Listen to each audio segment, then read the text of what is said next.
ವಿದ್ಯಾರ್ಥಿಗಳು ಏಕಾಗ್ರತೆಯಿಂದ ವ್ಯಾಸಂಗ ಮಾಡಿ ಗುರಿ ಸಾಧನೆ ಮಾಡಿ ಉಪವಿಭಾಗಾಧಿಕಾರಿ ಶ್ರೀನಿವಾಸ್ ಕರಣ್. ವಿದ್ಯಾರ್ಥಿಗಳೇ ಆತ್ಮವಿಶ್ವಾಸದಿಂದ ಕಲಿಕೆಗೆ ಮುಂದಾಗಿ ಮೊಬೈಲ್ ಫೋನ್ ಅನ್ನು ಪಕ್ಕಕ್ಕಿಟ್ಟು ಪುಸ್ತಕ ಹಾಗೂ ಪತ್ರಿಕೆಗಳನ್ನು ಓದಿ ಜ್ಞಾನವಂತರಾಗಿ ಎಂದು ಪಾಂಡವಪುರ ಉಪವಿಭಾಗಾಧಿಕಾರಿ ಕೆಆರ್ ಶ್ರೀನಿವಾಸ ಹೇಳಿದ್ದಾರೆ. ಅವರು ಕೆಆರ್ಪೇಟೆ ಪಟ್ಟಣದ ಕೆಪಿಎಸ್ ಶಾಲೆಯಲ್ಲಿ ವಿದ್ಯಾರ್ಥಿಗಳೊಂದಿಗೆ ಸಮಾಲೋಚನೆ ನಡೆಸಿ ಅರಿವಿನ ಜಾಗೃತಿಯನ್ನ ಮೂಡಿಸಿ ಮಾತನಾಡಿದರು. ಸಾಧನೆ ಎನ್ನುವುದು ಸಾಧಕರ ಸ್ವತ್ತೇ ಹೊರತು ಸೋಮಾರಿಗಳ ಸ್ವತ್ತಲ್ಲ. ಆದ್ದರಿಂದ ವಿದ್ಯಾರ್ಥಿಗಳ ಸರ್ವತೋಮುಖ ಪ್ರಗತಿಗೆ ಶಿಕ್ಷಣವು ಪ್ರಬಲವಾದ ಶಕ್ತಿಯಾಗಿದೆ.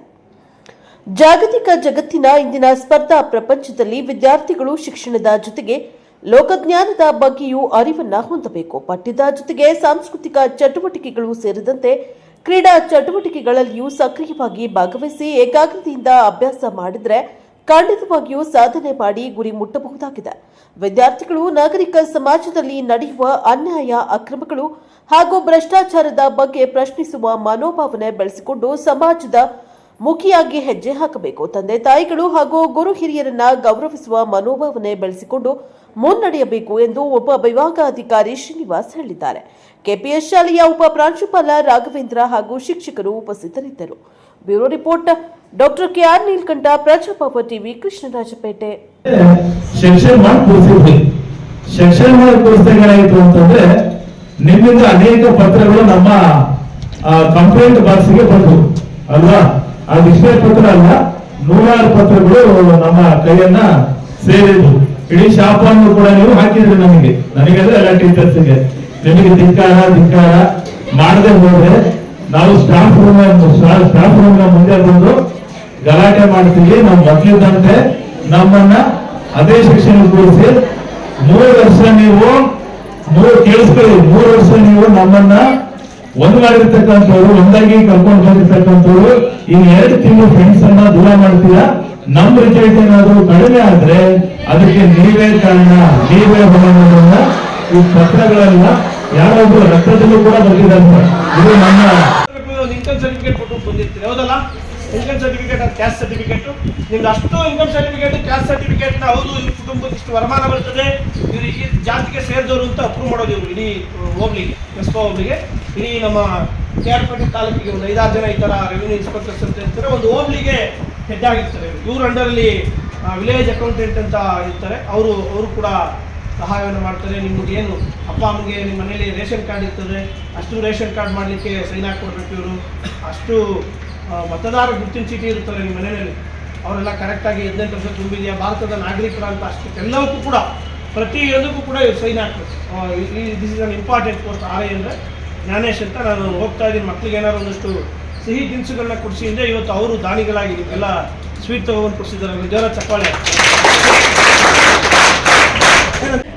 ತಿನ್ಬೇಕು ಅಂತಲೇ ಅನಿಸ್ತಿಲ್ಲ. ಪ್ರಾಣಿಗಳು ಕೊಡ್ತಾ ಇದ್ದೆ, ಎಣ್ಣೆ ಹಾಕ್ತಿರ್ಲಿಲ್ಲ, ಗಲೀಜ್ ಮಾಡಿದ್ರು. ಅವನಿಗೆ ಕಸಿ ತಿನ್ನಿಸ್ತೆ, ಎತ್ತಿಸ್ಕೊಡ್ತೀನಿ, ತಿನ್ನು ನೀನು ಚೆನ್ನಾಗಿದೆ ಅಂತ ಕಷ್ಟಪಡ್ಕೊಂತಿದ್ದ. ನಾಳೆಯಿಂದ ಸರಿಯಾಗಿ ಮಾಡಬೇಕು ಅಂತ ರೆಡಿ ಮಾಡಿ ಬಂದೆ. ಇನ್ನೆಲ್ಲ ಒಂದಷ್ಟು ಕಡೆ ನೀರು ಸರಿಯಾಗಿ ಸಿಗ್ತಿಲ್ಲ, ಅದನ್ನು ನೋಡ್ಕೊಂಡು ಎಲ್ಲ ಮುಗಿಸಿ ಈಗ ಹೋಗಿ ಮನೆಗೆ ಹೋಗಿ 5 ನಿಮಿಷ ಫ್ರೆಶ್ ಅಪ್ ಆಗಿ ಬಂದೆ. 10 ನಿಮಿಷ ಆಯ್ತು. ಎಲ್ಲರೂ ನೋಡಿದ್ರೆ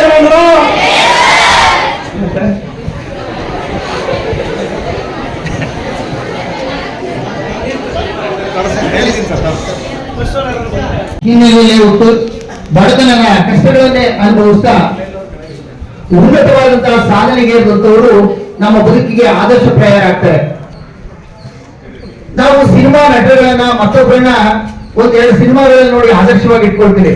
ಆದ್ರೆ ಬದುಕಿನದ್ದಕ್ಕೂ ಸಹ ತಮ್ಮ ಜೀವನವನ್ನೇ ಆದರ್ಶವಾಗಿ ಇಟ್ಕೊಂಡಂತವ್ರು ಕೆಲವು ಮಂದಿ.